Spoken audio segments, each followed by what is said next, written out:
पुरुष पर करंती धर्म से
ଉଗ୍ର ଦର୍ଶନ ସ୍ୱାମ ସତ ତାକୁ ଭୁଞ୍ଜନ୍ତି ଅବିରତ। ତାକୁ କ'ଣ କରିବେ ନା ଯେଉଁଠି ଭୟଙ୍କର କୁକୁର ଥିବେ ତାଙ୍କର ଆଗକୁ ତାକୁ ନେଇ ପକାଇଦେବେ। ଯେମିତି ବର୍ତ୍ତମାନ ଆମର କହୁନାହିଁ ଉତ୍ତର କୋରିଆ ରାଷ୍ଟ୍ରପତି ତାର ଯିଏ ଶତ୍ରୁ ବାହାରିବ ଯେଉଁଠି ଭୟଙ୍କର କୁକୁର ଥିବ ତାକୁ ଭିତରକୁ ତାକୁ ନେଇ ଖାଲି ଚଢ଼ି ଖଣ୍ଡି ପିନ୍ଧିକି ପକାଇଦେବେ।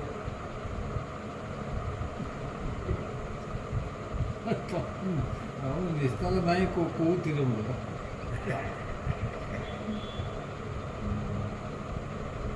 ସାକ୍ଷ୍ୟରେ ମିଥ୍ୟା ଯେ କହି ଅବିଚିନର ସେଟା ତ ଆଉ ଆପଣ ହିଂସା କରିକି ଆପଣଙ୍କୁ ଅସୁବିଧାରେ ପଡ଼ କିନ୍ତୁ ମିଛ ସାକ୍ଷୀ ଦେଉଛି। କଳାନ୍ତକୁ ମାରିନାହାନ୍ତି, କଳାନ୍ତକୁ ଗାଳି ଦେଇନାହାନ୍ତି, ମୁଁ କହୁଛି ହଁ ମୁଁ ଥିଲି ବା ସେ ତାକୁ କହିଲେ ଏ ପ୍ରାନ୍ତକୁ ଧକ୍କା ମାରିଲେ ତାକୁ କହିଲେ ସତ ଯଦି କହିଲେ କିଛି ନାହିଁ, ସବୁ ତ ମାରିଛନ୍ତି ମାରିଛ କିନ୍ତୁ କଥାବାର୍ତ୍ତା ହେଉଛି ଭଲ ମନ୍ଦ ହେଉଛି ସିଏ ଗୋଟେ ଦେଖି ସେ ତାକୁ ମାରିଲା ମୁଁ ଦେଖିଛି ତାପରେ ତାକୁ ଦଣ୍ଡ ବିଧାନ ହେଇଗଲା ଆପଣଙ୍କ ସାକ୍ଷୀ ଅନୁସାରେ, କିନ୍ତୁ ଏଇଟା ମିଥ୍ୟା। ତେଣୁ ଆପଣ ସେମିତି ବହୁତ କଡ଼ା ଦଣ୍ଡରେ ଦଣ୍ଡିତ ହେବେ। ମିଛ ସାଙ୍ଗେ ଦେବନି, ଯଦି ଦେଇପାରିବ ଚେଷ୍ଟା କର ତାକୁ ବଞ୍ଚାଇବା ପାଇଁ, ତାହେଲେ ମୁଁ ଜାଣିନି ବୋଲି କହିବି ପଛିି ପଳେଇ ଆସିବ ତମ ଜଣକୁ ବଞ୍ଚେଇ ପାର ମିଛ ବଞ୍ଚେଇ ପାରିବ, ଜଣକୁ ଦଣ୍ଡ ଦେଇଦେବନି ମିଛ କହିବ। ଦଣ୍ଡ ତାକୁ ଦଣ୍ଡ ହେଇଯିବ ନା। ଜଣାନ୍ତୁ ଆପଣ କହିଲା ମାନେ ସାକ୍ଷୀ କହିଲା ମାନେ ହେଇଗଲା ପ୍ରମାଣ। ଅଧକୁ ହୋଇ ତା ଶିର ଭୁଞ୍ଜାଇ ପାମର ଯାହାର ଶ୍ରେଷ୍ଠ ଜନ ତାଙ୍କୁ କହେ ଯେଉଁମାନେ ଆପଣଙ୍କର ଗୁରୁଜନ ଅଛନ୍ତି, ମାତା ପିତା ମିତ୍ର ଯେଉଁମାନେ ଆପଣଙ୍କର ଅଛନ୍ତି ଗ୍ରାମରୁ ରୁହନ୍ତୁ, ଯେ ଯେଉଁମାନେ ଗୁରୁଜନ ଆପଣ ସେମାନଙ୍କୁ ସମ୍ମାନ ଦେବାକୁ ନାକେ ତାକୁ ଯେ ସମ୍ମାନ ନ ଦିଏ ଅସମ୍ମାନ କରେ ସିଏ ମଧ୍ୟ ପାପର ଅନ୍ତର୍ଭୁକ୍ତ ହୁଏ। ଆଉ ତାଙ୍କୁ ଦେଲେ ସମ୍ମାନ ଦେଲେ ଆପଣଙ୍କର ବହୁତ କିଛି ପୁଣ୍ୟ ଅର୍ଜନ, କାହିଁକିନା ସେଇଟା ଆଶୀର୍ବାଦ କରିବେ ନା। ଆପଣ ଯାହାକୁ ପ୍ରଣାମ ଟିକେ କରିବେ ସେ ଆଶୀର୍ବାଦ କରିବେ ନିଶ୍ଚୟ। ଆଉ ଗୋଟେ ହାତରେ କେବେ ପ୍ରଣାମ କରିବେ, ଗୋଟେ ହାତ ତ କଥା ଗୋଟେ ହାତରେ କଲେ ଆପଣଙ୍କର ବହୁତ କିଛି ମାନେ ଧର୍ମ ନଷ୍ଟ ହେଇଯାଏ। ଏମିତି କହିଦେଲେ ନମସ୍କାର ନାଇଁ ସେମିତି ନୁହେଁ, ସେମିତି ନମସ୍କାର କରିବୁ କେବେ ଲେଖା ଏ ଯେଉଁ ଲୋକ କରୁଛନ୍ତି କେତେ ସାରା ବହୁତ ବହୁତ କାମ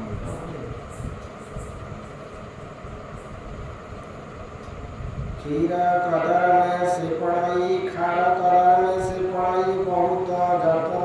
ଭଞ୍ଜାଇ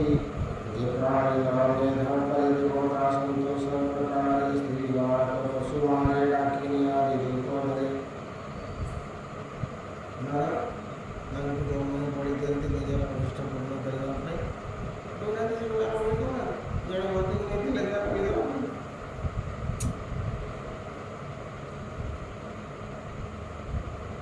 ସେହି ବାଳକ ପଶୁମାନେ ପ୍ରବେଶୀ ଜମର ସଦନେ ରାକ୍ଷାସ ରୂପ ଶୁଣିତ ପିଅନ୍ତି। ଯେଉଁ ବାଳକ ସ୍ତ୍ରୀ ବା ଯାହାକୁ ଆପଣ ମାରିଥିବେ ତାକୁ ଜନ୍ମ କରିପାରିବେ ନା, ତାକୁ ଏତେ ଉଗ୍ର କହିଦେବେ ବ୍ରହ୍ମ ରାକ୍ଷାସ ଭଳିଆ ସେ ଆପଣଙ୍କୁ ତଣ୍ଟି ଚିପିକିରି ଏମିତି ଜିଅନ୍ତା ଆପଣଙ୍କ ରକ୍ତ ସବୁ ଶୋଷିକିରି ଖାଇବେ। ଯେମିତି ଆପଣ ତାକୁ ମାରିଦେଲେ ତା ବେକରୁ ରକ୍ତ ସବୁ ବାହାରିଥିଲେ କାଟି ଦେଇଦେଲେ ତା ବେକ ମାରି ମାନେ କାଟିଦେବେ ନା ଆଉ ବେକ ବର୍ତ୍ତମାନ କାଟିକିରି ପକେଇଦେବେ ତାପରେ ପେପରରେ ସବୁ ଦେଖୁନାହାନ୍ତି ଟିଭିରେ ସେଠି ପଡ଼ିଛି ଜଣେ ଅର୍ଦ୍ଧଭକ୍ତ ତା ବେକ କାଟି ଦିଅନ୍ତି, ଗଳା କାଟି ଦିଅନ୍ତି, ଅଙ୍ଗ କାଟି ଦିଅନ୍ତି।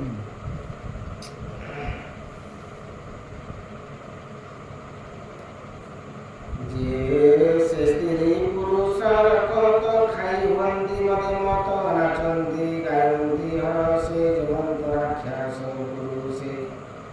ବିବିଧ ରଜୁର ପ୍ରକାରେ କିରଣ ଗ୍ରାମ୍ୟ ରଣ୍ୟରେ ବିଶ୍ୱାସୀ ପଶୁ ମାରି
ଯିଏ ଗାଁରେ କେହି ଲୋକ ନାହାନ୍ତି ମୋ ଆଖିରେ ପଡ଼ିଲେ ଖୁଞ୍ଚି ହେବନି ମାନେ ଲୋକଟା ଏତେ ବଡ଼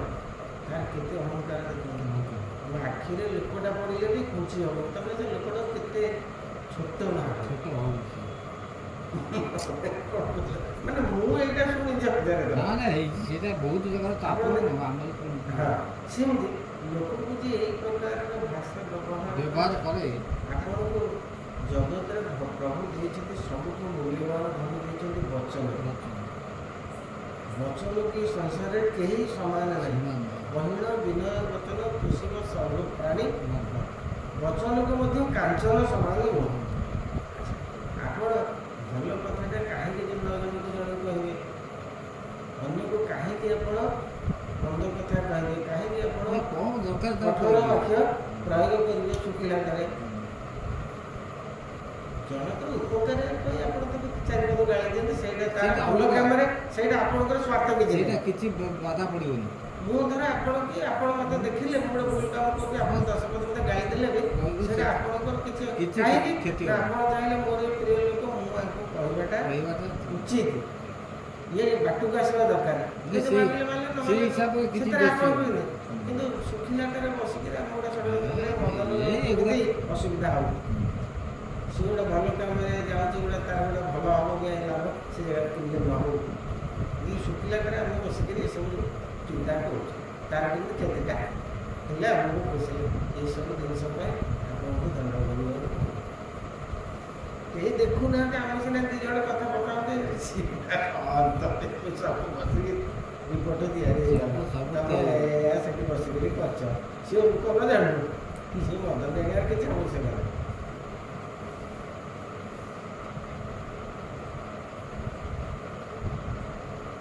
ପଞ୍ଚମା ସପ୍ତମ ଖଜାର ମନ୍ତ୍ର ଦ୍ୱନ୍ଦ୍ୱ ସୁଖ ଅଛନ୍ତି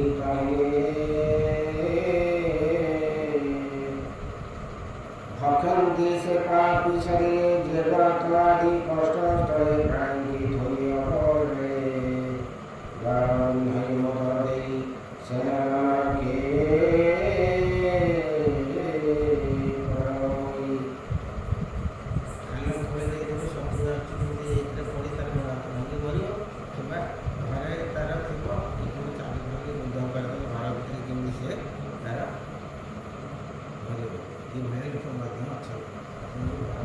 ଏବେ ତ ପେପର ଗୋଟେ ଥିଲେ ଘର ଭିତରେ ପୁରେଇ ଦେଲା ନିଆଁ ନାହିଁ ଛାପି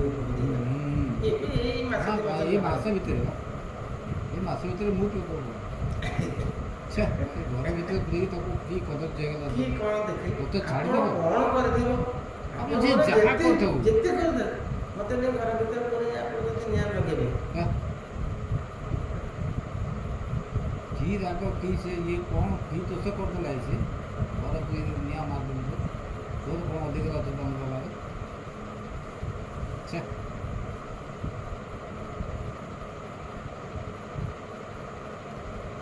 ପୂର୍ବେ ଯେ ଆସି ଯାର ନାହିଁ ଅତିଥି ଭାବରେ ଆସଇ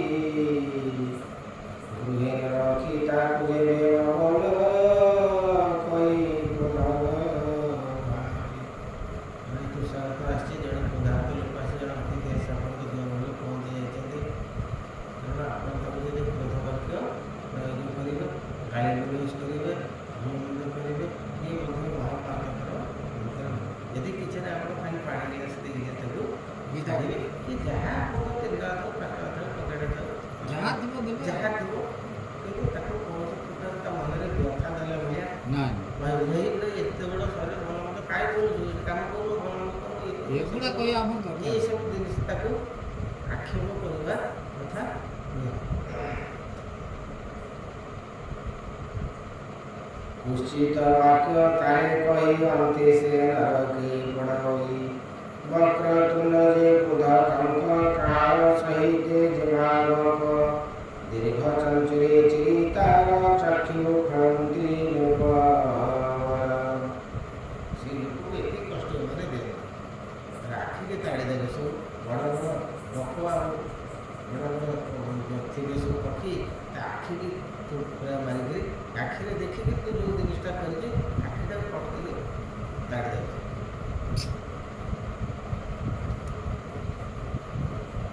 যে অহংকারে ক্রোধ হই প্রাণীকে কটাক্ষে চাহনি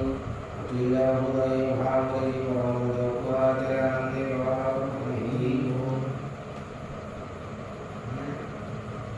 କିଛି କହିବନି କିଛି ଆପଣଙ୍କୁ ଗାଳି ୟୁଜ୍ କରିବେନି କିନ୍ତୁ ମନ ଭିତରେ ଆପଣଙ୍କୁ ଏମିତି ଚାହିଁବ କଟାକ୍ଷ କରିବେ ତାର ପ୍ରବଳ କ୍ରୋଧ ତାର ପ୍ରବଳ ରାଗ ଆପଣଙ୍କର ଅଛି କହିବନି କିଛି ଗାଳି ଦେବନି କିଛି ବିଶ୍ୱାସ କରିବେ ମୁଁ ଭାଗବତ କତିରେ ରହିଛି ଗୋଟେ ଲୋକ ଆମେ ଆସୁଛୁ ସେମାନେ କଟାକ୍ଷ କରି ଜଣକୁ ଚାହିଁଦେଲା ଭାଇ କଚା ଡିହେଇକିରି କହିଲା 3 କଚଡ଼ା ମୁଁ ସେଇଠି ଅଛି ଦେଖିଛି କାହିଁକି ଦେଲା କ'ଣ ବୁଝୁଛନ୍ତି ମାନେ ଆପଣ ଦେଖନ୍ତୁ କ'ଣ ଶାସ୍ତ୍ର ଲେଖି ଦେଇଛି ସେମାନଙ୍କର କେତେ ଦୂରଦୃଷ୍ଟି ମାନେ 100କୁ 100 ସବୁ ଜିନିଷ ହେଉଛି ସତ୍ୟ ମୁଁ ଆପଣ କିଛି କହିଲେ ନାହିଁ କିନ୍ତୁ ଆପଣ ତରା ଟିକିରି ଚାହିଁଲେ ମନ ଭିତରେ ପ୍ରବଳ କ୍ରୋଧ ଭାବରେ ଆପଣ ଦର୍ଶନ କହିଲେ କିଛି ଗାଳି ଦେଲେନି କିଛି କହିଲେ ମୁଁ ଚାଲିଗଲି କିନ୍ତୁ ସେଇଟା ମଧ୍ୟ ତାକୁ ପ୍ରଭୁ ଦେଖି ନାହିଁ ଯେ ତୁ ଏ ଲୋକ ପ୍ରତି ଯେଉଁ ଆଚରଣ କଲୁ ଏଇଟା ଗୋଟେ ଅପରାଧଭୁକ୍ତ ଜିନିଷ କାହିଁକି ତାର ଯେ ଥିଲା କହିଲି ତ କହିଲା ବୋଲି ଭାଇ ତୁ କାହିଁ ମୋର ମୁଁ କେତେ ତୁ ଏଭଳିଆ ଯେଉଁ ମାନେ କଟାକ୍ଷ କରି ଚାହିଁଲୁ ତାଟା ଇଏ କରିବି ତୁ ନିଜକୁ ତୁ ଖରାପ କରୁ ନା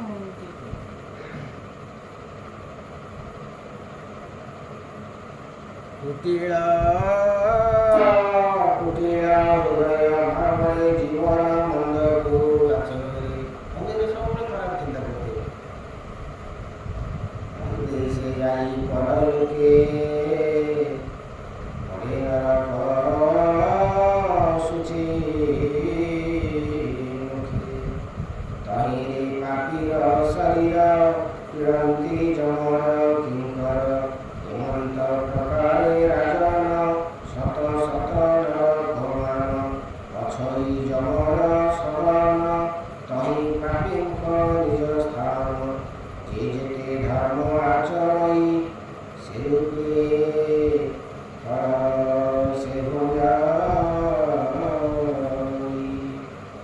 ନିବୃତ୍ତି ମାର୍ଗର ଲକ୍ଷଣ ଆଗେ ତ କହିଛୁ ରାମ ଏ ଚତୁର୍ଦଶ ଭାଗ ହୋଇ ବ୍ରହ୍ମାଣ୍ଡ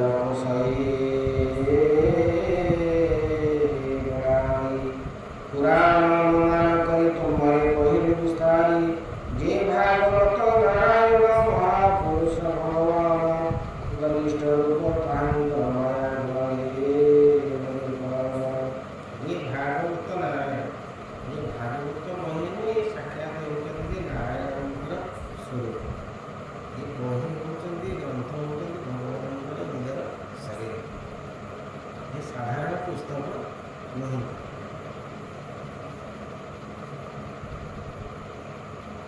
जेतेक बनेलई मुहि सकल रूपे से अटई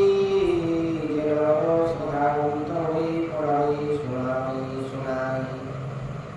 से साधु भक्त सुधर परमात्मा से ईश्वर अचिंत्य रूपटी जाହାର प्रणाम से जे अति सुकुमर देवଙ୍କୁ ଯାହା ଅଗୋଚର ସୁଗତି ଲଭ ସେ ଜନ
ସମୁଦ୍ରକୁ ସେ ପାର ହେଇଥିଲା।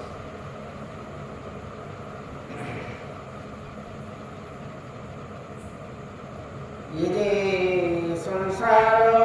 सिंधु भरा दुष्ट मरे भयंकर एमती नदी बा समुद्र एमती भयंकर जलजंतु मान अछंती कि बिराम मगर इत्यादि इत्यादि अछंती सेठी जेती पड़गले आपनकर प्राणनाशर संभावना यथेष्ट अछि। सेमती ये संसार लोक भयंकर समुद्र भितर दुष्ट लोक मान पुरीकिरी अछंती से माने तांको आहुरी खतरनाक से मारी दे पारती छाड़ी दे पारती किंतु ये निश्चिंत तुमको हत्या करी निश्चय तुमको नाश करी दुष्ट लोक मान भली आ भयंकर सर्प ठारू दुष्ट लोक को बेसी बेसी कराଯାଇଛି ଯେ ତା ଅପେକ୍ଷା ଇଏ ଆହୁରି ସର୍ପ କାହିଁକି କରାଗଲା ନା ସର୍ପ ଥରେ ଦଂଶନ କରେ ଥରେ ଆପଣ ମାରିବ ଚୋଟ ଆଉ ମାରିବ ନାହିଁ ଆଉ ଚୋଟ ମାରିବ କିନ୍ତୁ ଫଳ ଲୋକ କ'ଣ କରିବ ନା ବାରମ୍ବାର ଆପଣଙ୍କ ଚୋଟ ମୃତ୍ୟୁ ପର୍ଯ୍ୟନ୍ତ ସେ ତାର ହିଂସା ବା ତା ପାଖ ପ୍ରତି ଶତ୍ରୁତା ପରିତ୍ୟାଗ କରିବ ସର୍ପ ଥରେ ମାରିଦେବ ତେଣୁ ସର୍ପ ଠାରୁ ଆହୁରି କ୍ରୂର ହେଉଛି ଦୁଷ୍ଟ ଲୋକ ସେ କ'ଣ କହିଲେ ନା ସଂସାରରେ ଦୁଷ୍ଟ ଲୋକମାନେ ପୋଡ଼ିକିରି ଅଛନ୍ତି ତେଣୁ ଏଇ ଭୟଙ୍କର ସମୁଦ୍ରରୁ ଆପଣ ଯଦି ପାରି ହେବେ ତାହେଲେ ଏଇ ସୁଧାରସ ଏଇ ଅମୃତ ରସ ଏବେ ବି ପର୍ଯ୍ୟନ୍ତ ଲୋକ ଦେଖନ୍ତୁ ସେ ଲୋକଙ୍କୁ ମୁଁ ଦେଖୁଛି ସେ ଲୋକଙ୍କୁ ବୟସ ହେଲାଣି ପ୍ରାୟ 65 ତଥାପି ସେ ସୁଧୁରୁନାହାନ୍ତି ଲୋକ ସୁଧୁରି ପାରୁନାହାନ୍ତି ସେ ଆଶ୍ଚର୍ଯ୍ୟ ଲାଗୁଛି ମୋତେ ସେଇ କଥା ଏ ଲୋକ କେମିତି ସୁଧୁରିବେ ମାନେ କ'ଣ କରିବେ କି ସୁଧୁରୁନାହାନ୍ତି ଆମକୁ ଯେତେ ବୟସ ବଢ଼ି ବଢ଼ି ଯାଉଛି ଆମେ ସେତିକି ଆମେ ଜାଣି ଯାଉଛୁ ନା ଜିନିଷ ଗୁଡ଼ା ସେମାନେ ସୁଧୁରୁନାହାନ୍ତି ନା ତାଙ୍କ ପ୍ରତି ଏଇଭଳିଆ ଜିନିଷକୁ ଉପସ୍ଥାପନା କରିବା ଆଲୋଚନା କରିବା ତାଙ୍କୁ ବୁଝେଇବା ଇଏ ମଧ୍ୟ କମି ରହୁଛି ଯେଉଁମାନେ ଯାଉଛନ୍ତି ବି ପ୍ରବଚନ କରୁଛନ୍ତି ଯେଉଁମାନେ ବୁଝାଉଛନ୍ତି ସେମାନେ ଆତ୍ମଜ୍ଞାନର ଆଲୋଚନା କରୁନାହାନ୍ତି ବିଭିନ୍ନ ପ୍ରକାର କଥା କହିକରି ମନୋରଞ୍ଜନ କାର୍ଯ୍ୟକ୍ରମ ସେଠୁ ଚାଲିଯାଏ ଲୋକଙ୍କର ତା ଦେହରେ ଭାଇ ସେ କ'ଣ ଶୁଣୁଛନ୍ତି ତାଙ୍କୁ ତ ପ୍ରବଚନ ଦେଉଛନ୍ତି ଯାଇକି ସେ କ'ଣ ଶୁଣୁଛନ୍ତି ପାନ ପକାଇ ଦିଏ ପାଟିରେ ସେ ତାଙ୍କ ମୁଣ୍ଡରେ ସାଡ଼େ କାଟୁଛନ୍ତି ପ୍ରବଚନଟା କେଉଁଠୁ ଆରମ୍ଭ ହେବ ଧର ଆମର ଯେମିତି ସବୁ ଅଛି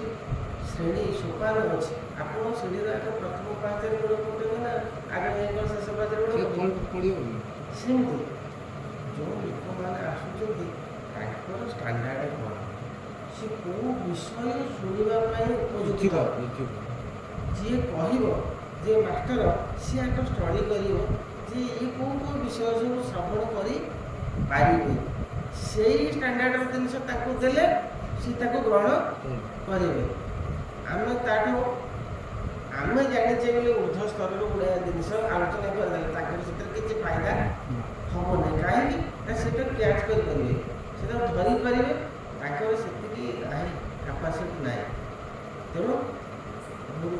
ସେମାନେ କ'ଣ କରୁଥିଲେ ନା ସେମାନେ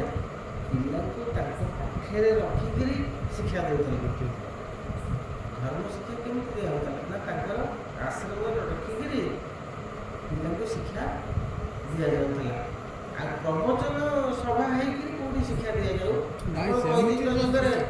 ରାମାୟଣ ଯୁଗରେ ଦେଖନ୍ତୁ ମହାଭାରତ ଯୁଗରେ ଦେଖନ୍ତୁ ଆଉ କେଉଁଠି ସେମାନେ ସବୁ ଧର୍ମସଭା କରୁଥିଲେ ନା କେବଳ ଖାଲି ଋଷି ଯାକ ବସିକିରି ପ୍ରବଚନ କରୁଥିଲେ ତାଙ୍କର ଦେବୀ ଭିତରେ କାହିଁକି ନା ସେମାନେ ସମସ୍ତେ ଶୁଦ୍ଧାତ୍ମା ଥିଲେ ସମସ୍ତେ ଜାଣିଥିଲେ ଭଗବତ ତତ୍ତ୍ୱକୁ ତେଣୁ ସେମାନେ ବସି ଆଲୋଚନା କରୁଥିଲେ କିନ୍ତୁ ସାଧାରଣ ଯେଉଁମାନେ ଗୃହସ୍ଥ ଗ୍ରାମ୍ୟ ଲୋକ ଆପଣ ତାକୁ ନେଇକରି ଯଦି ବିରାଟ ଜ୍ଞାନର ଆଲୋଚନା କରିବେ ସେ ତାକୁ କିଛି ବୁଝିପାରିବେନି ଧରିପାରିବେ ଭାଇ ସେ କିଛି ନେଇ ପ୍ରବଚନ କିଛି ନାହିଁ ଗୋଟିଏ ଜିନିଷକୁ ଶୁଣିଦେଲେ ସଫିସିଏଣ୍ଟ ହଁ ପ୍ରତ୍ୟେକ ଏଇ ଯେଉଁ ଆମେ ଗୋଟେ ଅଧ୍ୟାୟ ପଢ଼ୁଛେ ସେ ଅଧ୍ୟାୟଟି ସେ ବସିକି ଶୁଣିବ ଯଦି ସେ ପୁରା ସୁଧୁରି ସେଇଭଳିଆ ତାକୁ ସୁଯୋଗ ଆଉ ସେ ସତ୍ସଙ୍ଗ ତ ଏଠୁ ଖେପେ ସେଠି ସେଗୁଡ଼ା କିଛି କାମ ଆକୁ ଯଦି ଗୋଟିଏ ପେପର ପଢ଼ିବ ଆଗକୁ ତୁମ ବହୁତ ମୂଲ୍ୟ ଆସିଯିବ ତୁମ ଜୀବନରେ। ଏଇ କ୍ରମାଗତ ଭାବରେ ପଢ଼ି ପଢ଼ିକା ଆମେ ଯାଉଛେ। ସେତିକି ବୋଧେ ଲୋକ ବୁଝୁନାହାନ୍ତି। ମାନେ ଆମେ କେତେ ଲୋକଙ୍କୁ ମୁଁ ଏମିତି କହିଲିନି ଯେ ଏଇ ଆସନ୍ତୁ ଟିକେ ବସିବା କଥା ହେବା ଏମିତି ଶୁଣିବା ବିପଦ ଆମେ ଆପଣ ବିପଦ ଜାଣିବା କଥା, ଆମେ ବିପଦ ବି ଜାଣିବା କଥା। ଆଉ ଏଇଟା ଲୋକ ଶୁଣିନା ବୁଝୁନାହାନ୍ତି, ତାଙ୍କୁ କ'ଣ କରିପାରିବେ? ଆପଣ ଯାହାର ଶ୍ରଦ୍ଧା ଥିବ ଆପଣ ଡାକିବାର ଆବଶ୍ୟକତା ନାହିଁ, ତା କାନରେ ବାଜିଗଲେ ସେ ପଳେଇ ଆସିବ। ଆରେ ହେଉଛି ଆମେ ହେଉଛୁ ବୋଲି କେଉଁଠି ହେଉଛୁ ବୋଲି ଆମେ ଖୋଜୁଛୁ। ଖୋଜୁଛି ଆଗେ ଆମର ନଥିଲା। ହଁ। ଆମେ କେଉଁଠି ମୁଁ କହିନି ଘରେ ପିଣ୍ଡାରେ ବସ ଏଇଠି ବସିବ ଶୁଣିବା ବସିବ। ବିଭିନ୍ନ ଜାଗାରେ ଅଛି ଆମେ ଯାହା ହଉ ତମେ ପଢ଼ୁଛ ମୋତେ ଶୁଭୁଛି। ବୋଉ ତ ଆପଣ ପଢ଼ୁନଥିଲା ଫାଷ୍ଟ ବଢ଼ିଆ ଚାଲିଛି। ସେଇଠି ଗଲେ ହୁଅନ୍ତା ଯେ ବୋଉ ଅଛନ୍ତି ମୁଁ ଏମିତି ଭାବିବି ଭାବିବି ଏଥିରେ କିଛି ନାହିଁ। ଆପଣ ବସିକି ଶୁଣିବାଟା ଶୁଣିବାକୁ ଚାହିଁବେ ମୋତେ ଭାରି ଇଣ୍ଟରେଷ୍ଟ ଇଏ ସବୁ ଜିନିଷ। ତେଣୁ ସେ ପ୍ରଭୁଙ୍କର ଗୋଟେ ଦୟା, ଆମ ପ୍ରତି ତାଙ୍କର ଗୋଟେ କୃପା ଅଛି କି ଆମେ ଏଠି ଏକାଠି ହେଇକରି ବିଶ୍ୱାସ କରିନି ଗୋଟେ ବଡ଼ ଧରିବ ହୁଡ଼ାରେ ପୋଖରୀ ହୁଡ଼ାରେ ମୁଁ ବସିକି ଗଛ ଶୁଣି ମନ୍ଦିରରେ ପଢ଼ା। ସେ ମନ୍ଦିରରେ ଡିଷ୍ଟର୍ବ ହେବ ବୋଲି ଆକୁ ତାକୁ ଅନେଇଲେ ସେ ବାର ଆଡ଼ୁ ବାର କଥା କହିବେ। ମୁଁ ସିଧା ଅଫିସରୁ ଆସିକି ବିଲକୁଲ ନଥାଏ, ସେ କଣ୍ଟ୍ରୋଲ ରୁମ୍ ସିଟ୍ ନଥାଏ। ମୁଁ ଆସିକି ବସିକି ଗୋଟେ ଘର ଅଛି ମୋ ପଛରେ ପଡ଼ିଛି, ସେ ଆରାମରେ ସେଠି ବସିକି ପରିଷ୍କାର ଶୁଣିବ। କିଛି ଆଉ ଇଏ ନାହିଁ। ଇଏ ବାର ଲୋକ ବାର ଇଏ ହେଉଛି ମୁଁ ସେଥିପାଇଁ ଏକୁଟିଆ ଶୁଣେ। ମୁଁ ଶୁଣେ ସବୁବେଳେ, ମୁଁ ପଢ଼େନି। ଜାଣିଛନ୍ତି ନା ପୁରାଣର ଅନ୍ୟାନ୍ୟ ବହୁତ ବିଷୟ ବାବଦରେ ମିଛ କଥା ଜାଣିଛନ୍ତି ସେଇଟା ଅଛି। ତାପରେ ଆପଣ ଘରେ ସେ ଜିନିଷକୁ ସିଏ ତା ଥାକ ରହିଯାଇଛି, ରହିଛି ଗାଦି ରହିଯାଇଛି ସେ ଜିନିଷ ଧରି ଆସିବୁ କରୁ। ହଁ ଏଇଟା ସାହାଯ୍ୟ ଟାଇମ୍ ବି ହେଇଗଲା। ଶାନ୍ତି ବଜାର ପଳେଇଲି, କାଲି ଏକାଦଶୀ ଅଛି। କଦଳୀ ଆଣିବି, କଦଳୀ ଆଣିଲେ ସେଠି ସେ ନାହିଁ। ମୋର ବି ଆଉ କଦଳୀ ଆଉ କେଉଁଠି ପାଇଲେ ଖାଲି କଳା କଳା ଯୋଉଟା ନଷ୍ଟ ହେଇଯାଇଛି। ସିଏ ଭଲ କଦଳୀ ଦେଇ ସେ ଲୋକଟା ବନ୍ଦ କରୁଛି। କ'ଣ କରିବି? ଯୋଉ 4ଟା କଦଳୀ ବାଧ୍ୟ ଜଣକୁ ଆଣିଲି ସେ କଳା ମନ୍ଦିର ପାଖରୁ ଆସିଲି, ଶାଗ ଆଣିଲି, ସବୁ ଆଣିଲି, ସେଠି ଡେରି ହେଇଗଲା। ମୁଁ ଫୋନ୍ କରିବା ଅଛି ନାଗପୁର ଆଇଲେ ଧରି ଆସିବ। ଆମେ ସକାଳୁ ଦରକାର ଯେଉଁ ଭୁଲ ପୂଜା ମୋତେ କହିଥିଲେ ସକାଳେ ବଢ଼ିଆ କଦଳୀ ଥିଲେ ଏପରି ଆମର ହଁ ସେ ଯେଉଁ ଦିନତା ମନ୍ଦିରରେ ଆଣି ବିକୁନି ସେ ଯେଉଁ ସେ ଭଲ ଦେଶୀ କଦଳୀ ବଢ଼ିଆ କଦଳୀ ଆଣିଥିଲେ ନା। ମୁଁ ଟିକେ ବୋକା କାମ କରି ଦେଖିବା କାଲି ଯଦି ହେବ ସକାଳୁ ଯାଇ ଆଣିବାକୁ। ସିଏ 6ଟା ଅଧେ 7ଟା କରିଦେବେ। ସିଏ ଭଲ ଦେଶୀ କଦଳୀଟା ଦେଖିବା ସେୟା କରିବା। ଇଏ ପଢ଼ନ୍ତୁ ତାକୁ ଏମିତି କରିଦେବା।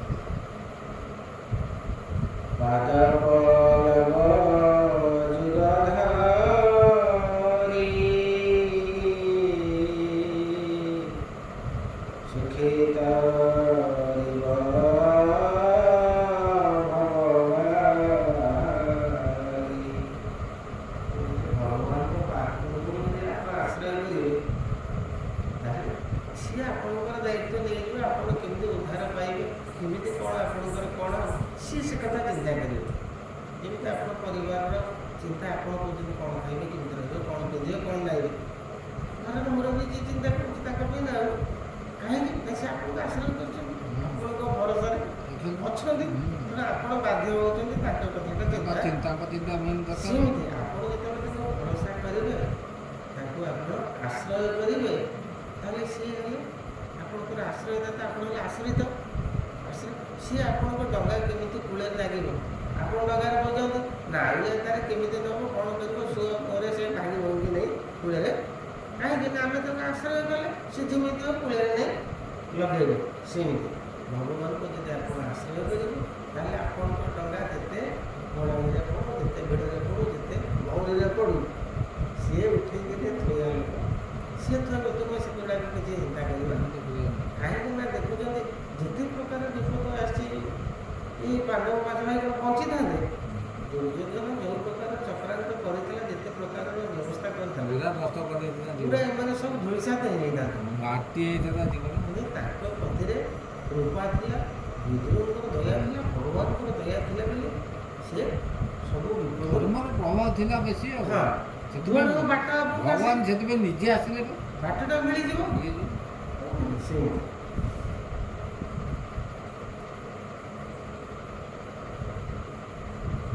ତାରି ଅନ୍ୟ ଗତି ନାହିଁ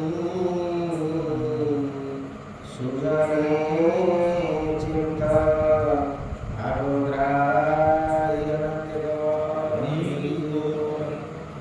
ସଂସାରରେ ସମସ୍ତେ ଅଛନ୍ତି ଦେବା ଦେବା ସାଙ୍ଗ ସବୁ ରହୁଥିଲେ ଜଗୁଥିଲେ ଭଲ ନଦେଲେ ନଦେଲେ କିଏ କାହାର କିନ୍ତୁ ପ୍ରଭୁଙ୍କର କିଛି ଆଧିରେ କିଛି କିଛି ପ୍ରାପ୍ତ ହେବାର ନାହିଁ କେବଳ ଆପଣଙ୍କର ମନଟି ତାଙ୍କ ଆବଶ୍ୟକ ଆପଣଙ୍କର ମନ କୌଣସି ଭୋଗ ରାଗ ଦ୍ରବ୍ୟରେ ତାଙ୍କର କିଛି ଦରକାର ନାହିଁ। ଆପଣ ଯଦି ମନ ଦେଇଦେଲେ ମନଟି ନେଇ ଯଦି ତାଙ୍କ ପାଦ ପଦ୍ମରେ ଥୋଇଦେଲେ ଆଉ ଆପଣଙ୍କର କିଛି ନାହିଁ ଆପଣ ଏକଦମ ହେଇଗଲେ ନିର୍ଭୀକ ହେଇଗଲେ ନିର୍ଭୟ ରହିଗଲେ ସଂସାରରେ ଯେତେ ବିପଦ ମହାପ୍ରଳୟ ଆସିଲେ ସେ ଆପଣଙ୍କୁ ନେଇକରି ଥୋଇବ ଶୁଖିଲାରେ। ଆମେ ସେଭଳିଆ ଡଙ୍ଗା ଥାଉ ଥାଉ ଆମେ ତାଙ୍କୁ ଆଶ୍ରୟ କରୁନା। ତାଛଡ଼ା ଚାଲେ ସେ ଯେଉଁ ଭଗବାନ ଜଗନ୍ନାଥଙ୍କର ସବୁ କୀର୍ତ୍ତନ କହୁଛନ୍ତି ସେ ଟୋକା ଶୁଣିଲେ ପରା କ'ଣ ସେ କହୁଛି ଏ ଭିତରେ କ'ଣ ଅଛି ତାର ସେ ଭିତରେ ମୁଁ ଜାଣିପାରୁନି। ଲୋକ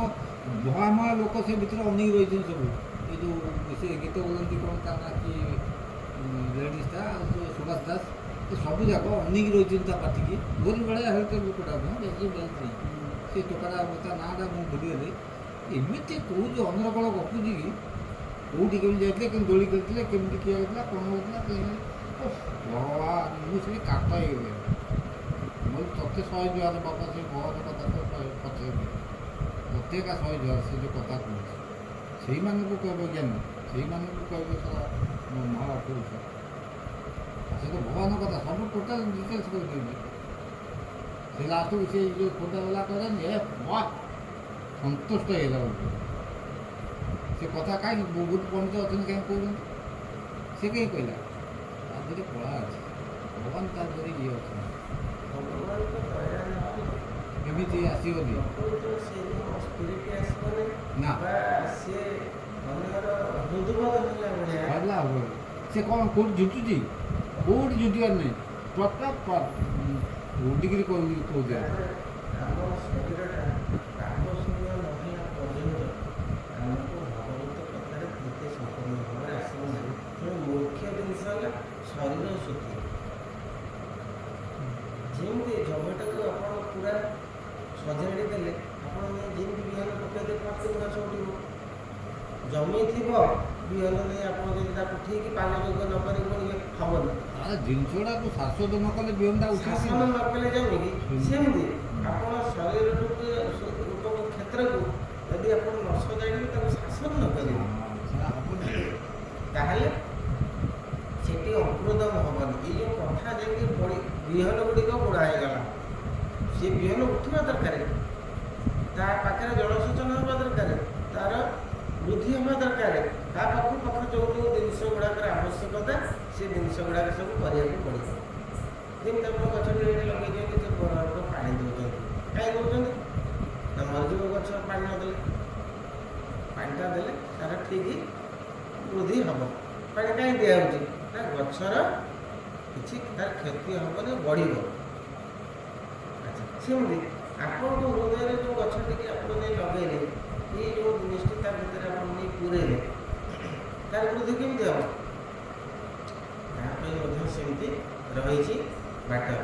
ଯେ ଆପଣ ତାକୁ ବୃଦ୍ଧି କରିବା ପାଇଁ ଏଇ ଜିନିଷ ଯଦି ଆପଣ ଦେବେ ଆସ୍ତେ ଆସ୍ତେ ଆପଣଙ୍କ ହୃଦୟ ବୃଦ୍ଧି ହେଇକରି ଆପଣଙ୍କ ହୃଦୟକୁ ଜ୍ଞାନ ଏବଂ ଭକ୍ତିରେ ପରିପୂର୍ଣ୍ଣ କରିଦେବ।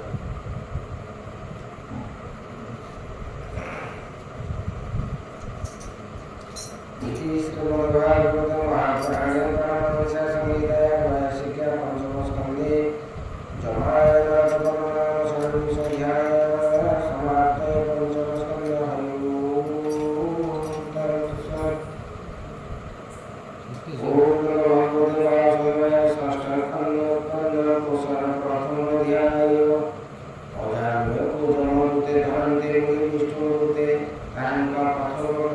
ষষ্ঠ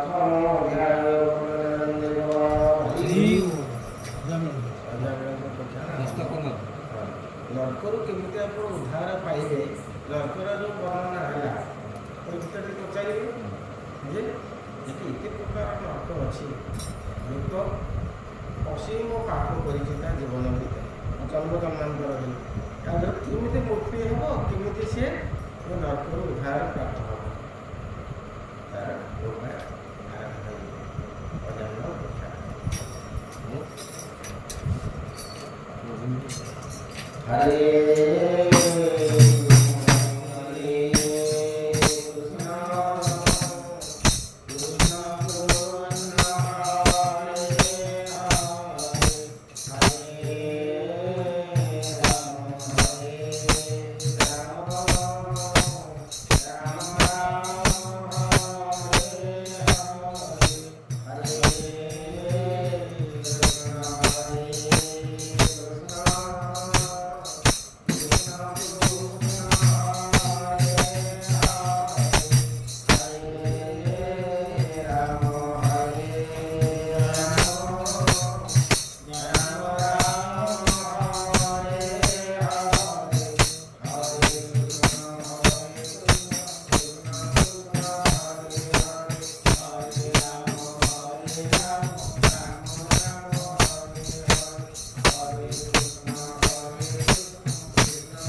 ଯାଇଛି ସିଏ ରହିଛି ଭିତରେ ମାରିଦିଏ